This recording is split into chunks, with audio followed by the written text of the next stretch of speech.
Jara magwora goni rudhwa kendo Nyasachwa ni erokamano kuom loso thuolo majaber machal gi mar mondo awuo kodi e kit weche machal nade ma Jehova oloso thuoloni. An mawuoyo kodi nyinga Pastor Goro Ongaro Isaiah, awuok e kanisa mar Bahati Ministries Israel Ler e piny Kayole. To kapok wawacho wach moro amora, Jara magwora wadhi kulo piny mondo wami Nyasach polo kod piny. Jehova mar polo gi piny ber mar ruodha, chunya odendi misango mar misengini, ruodha chunya odendi ai Kristo, eran malich mondo sirach ruodha polo kuom Yesu. Amen. Jara magwora adhi wuoyo kuom ng'ielo kidi momoko e nyim dhorangach moro.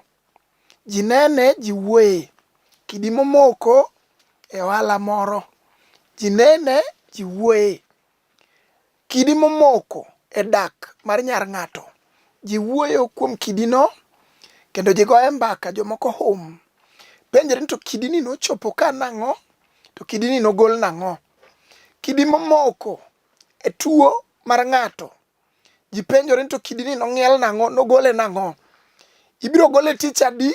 Samoro en kidi mosewuothne ma ji olo nyaka dhok, kata oseuso nyaka dhok mous puothe, ma ji uso gimoro amora e dala ma dala odong' chwata.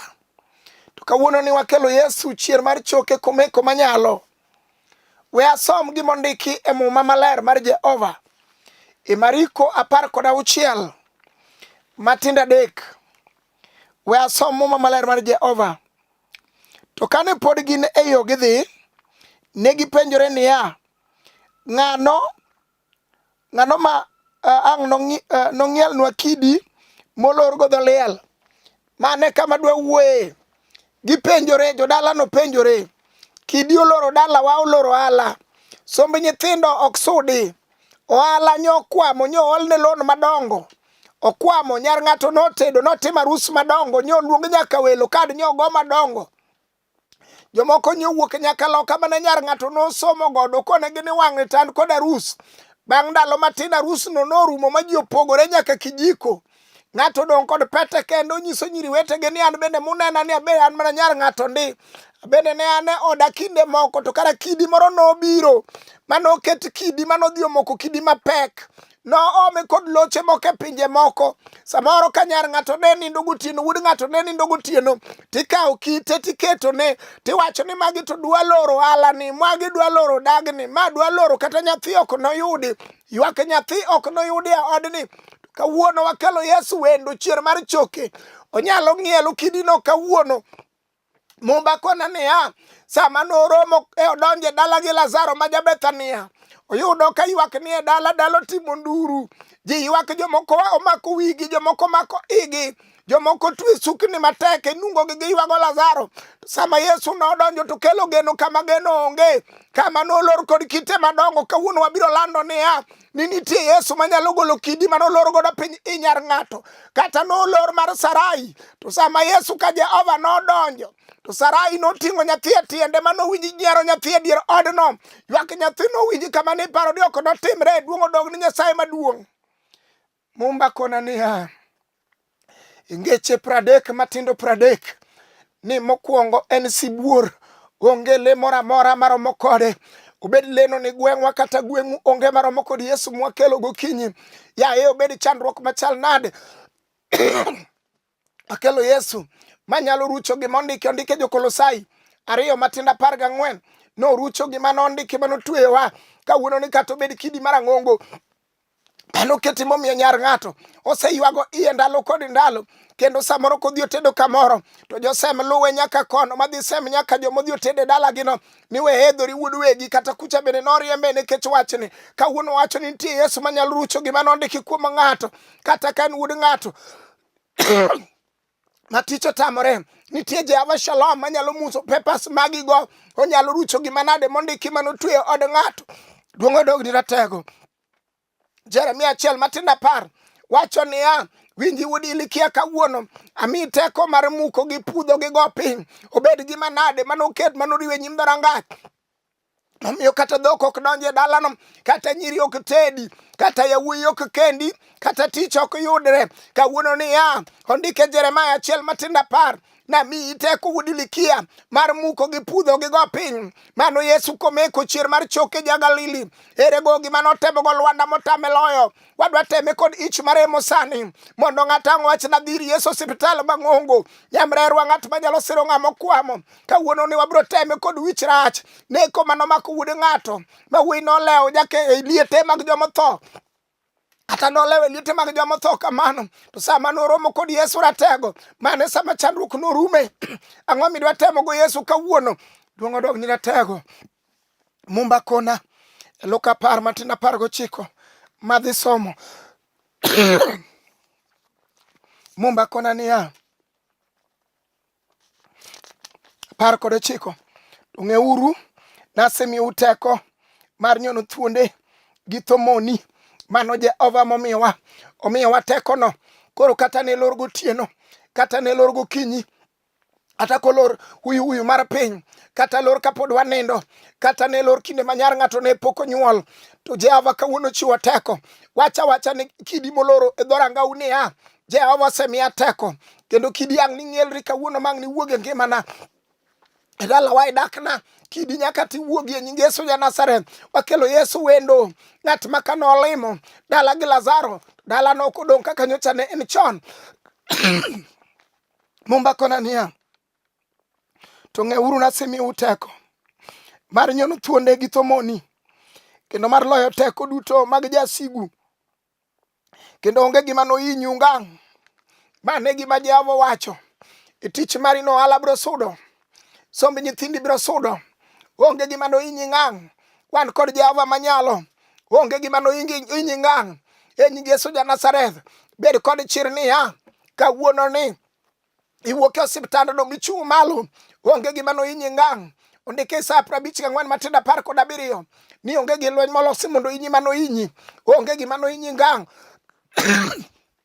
Ondike Joshua 1:5 duong' odog ni Nyasaye mapok olo, duong' odog ni were mar nyalo, Yesu mar polo kod piny.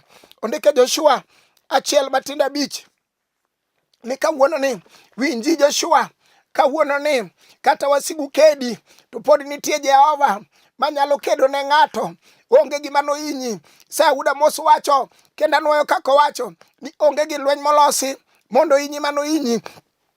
Ata ne kel kite malor go dhorangach ma wach no ohala nok nosudi, sombe nyithindo go ok nodhi, nyargano ok noting' nyathi e tiende.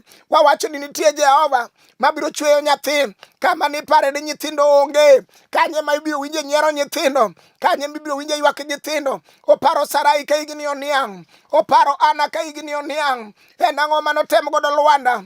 Ere go kidi no moloro nyim dhorangach?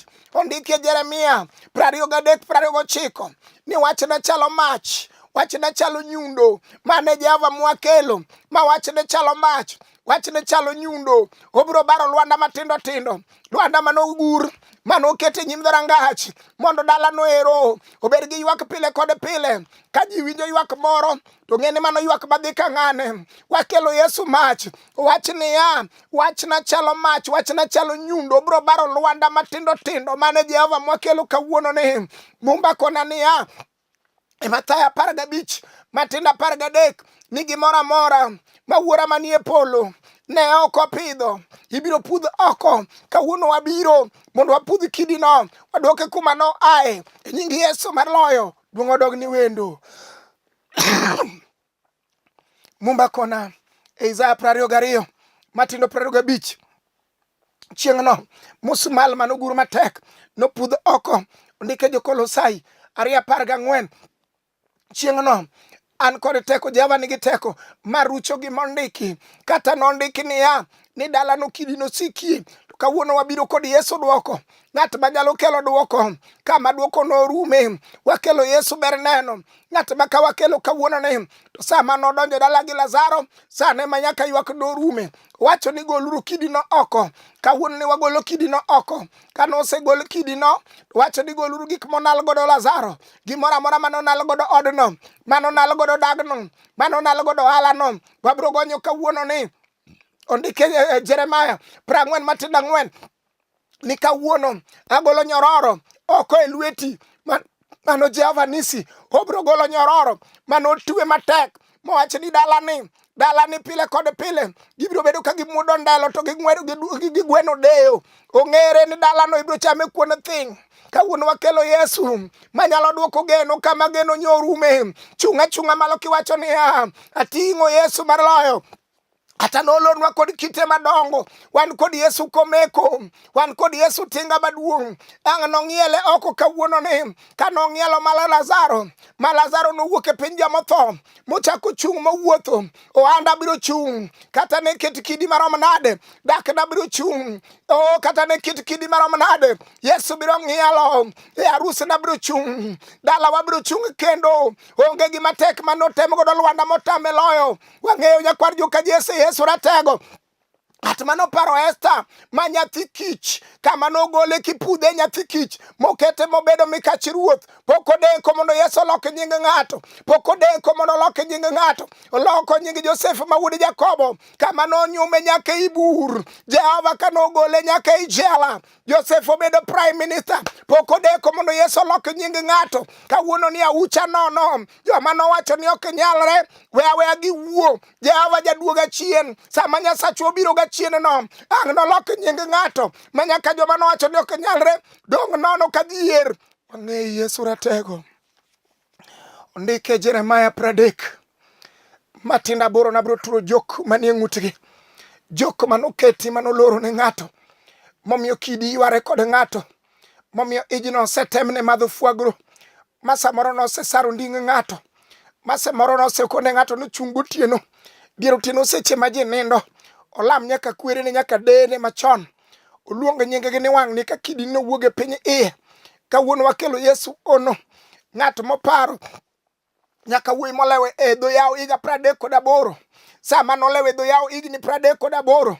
Mano odhi kanyo mano tuo siranda. Koth goye kanyo chieng' chame kanyo. Kato bedo koth mar pe.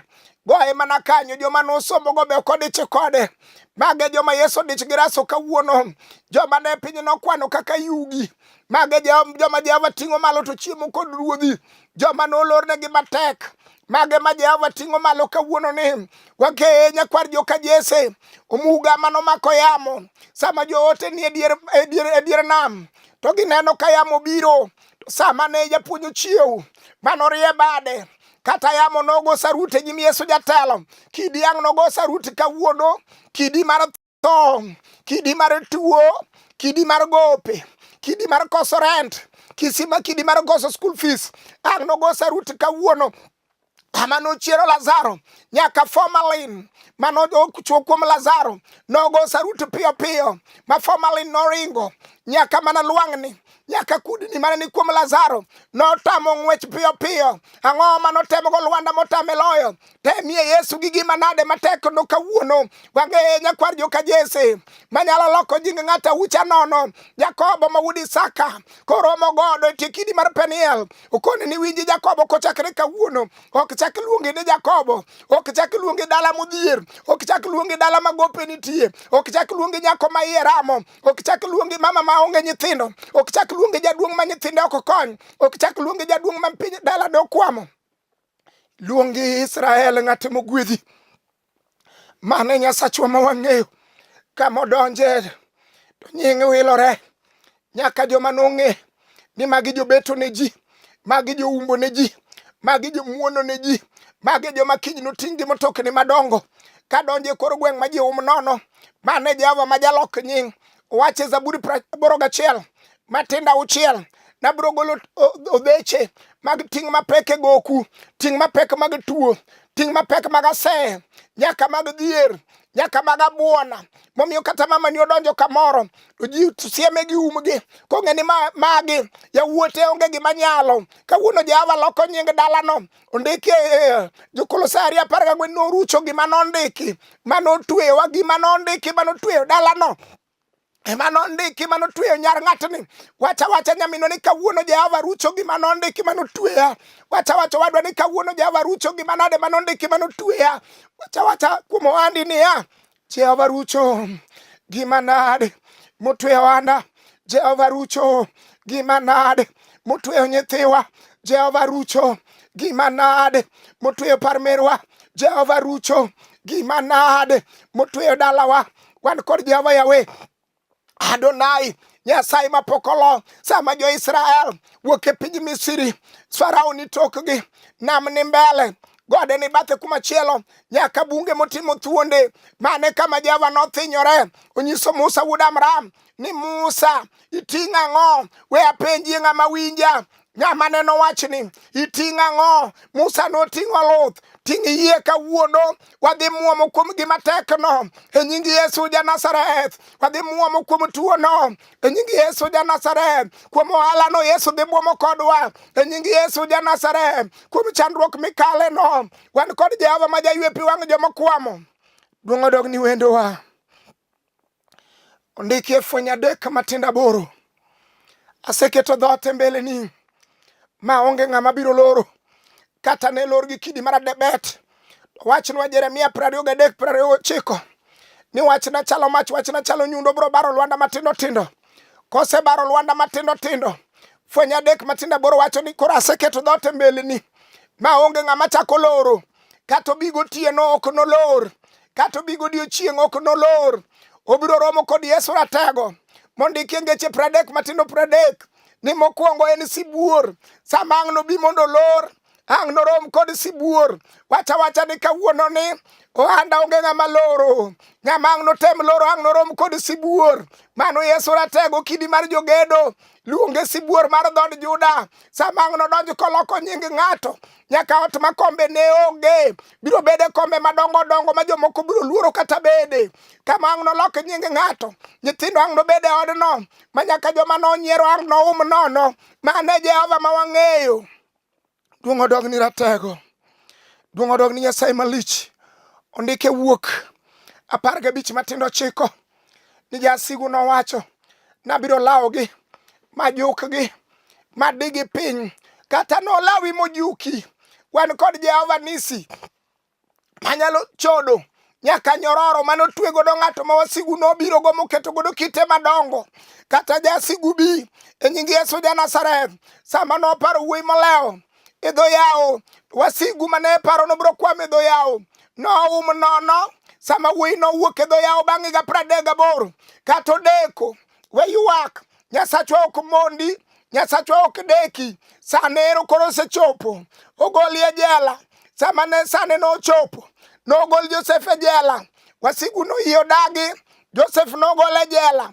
Be ok nokete askari, nokal kode cheo mang'eny. Mane Jehova mwang'eyo, obiro kalo kodi gik madongo, kotimo ne dala ng'uono, kotimo ne odi ng'uono, kotimo ne nyithindi ng'uono, kotimo ne par mama ni ng'uono, koting'i malo kuma wasigu paro ni ok dichung'ie. Duong' odog ni Nyasaye malich. Ber manade ratego, wang'eyi nyakwar joka Jese, ma Jehova Shalom, Adonai Ebenezer, Jehova mating'o joge malo, manyalo golo ng'ato makete machiem gi ruodhi.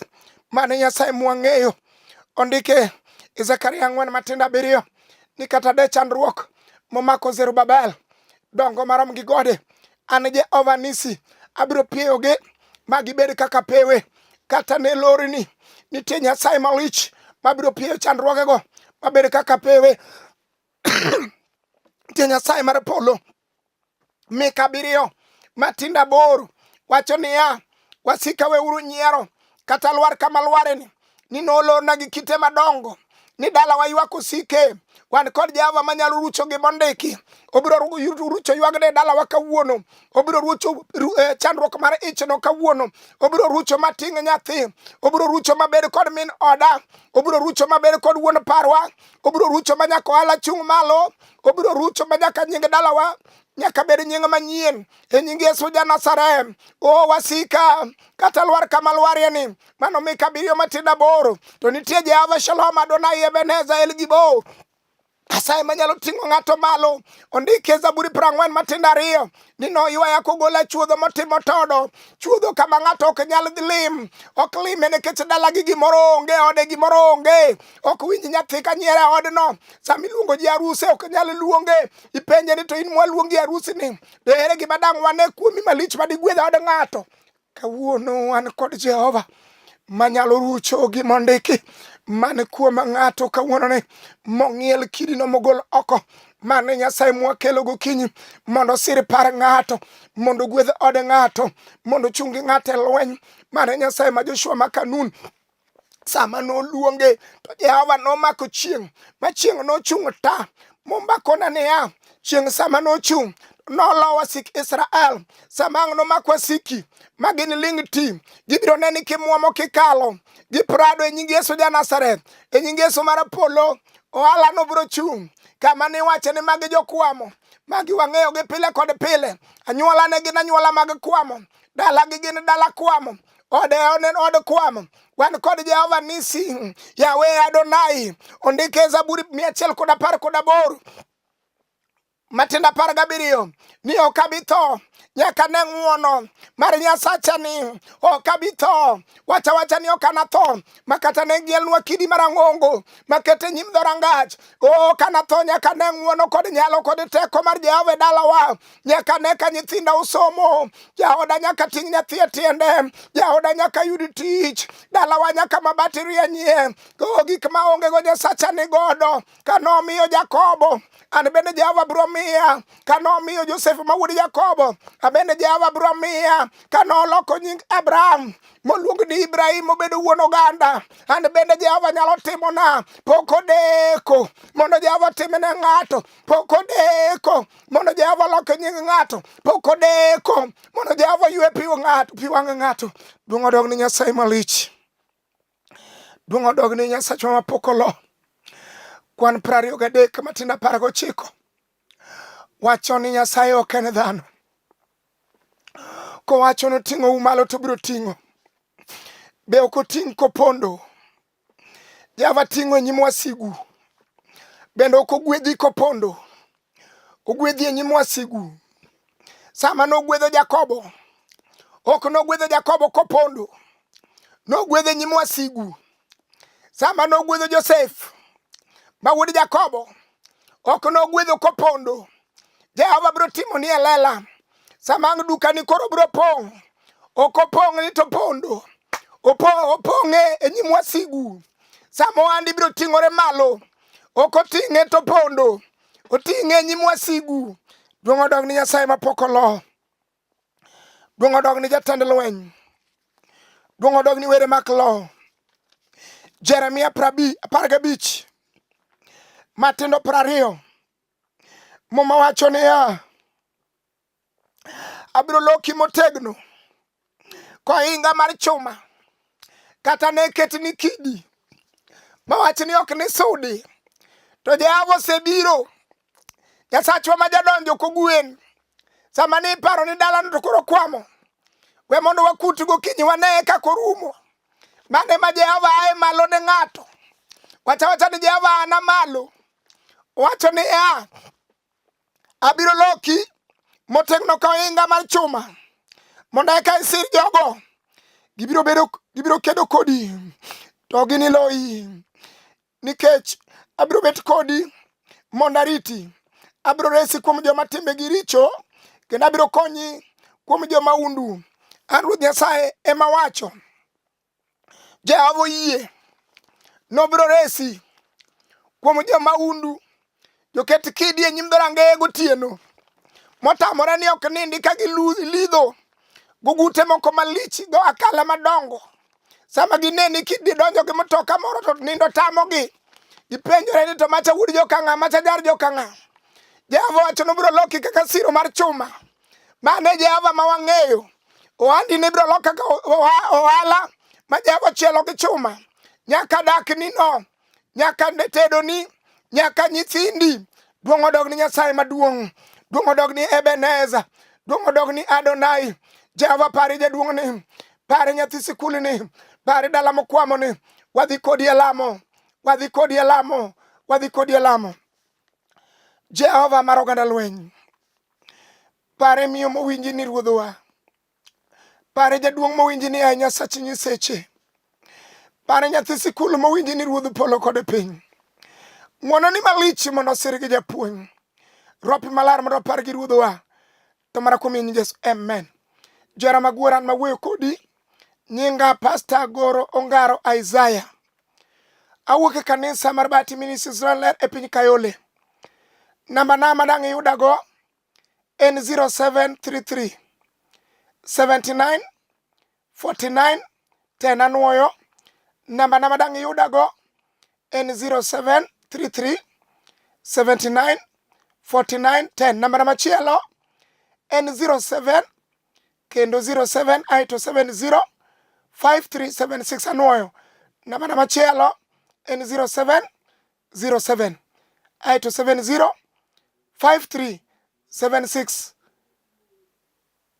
5376. Nyasaye kwe manyasir joge osiru kawuono, osiru kiny, osiru ndalo kondalo. Amen. Olunga jae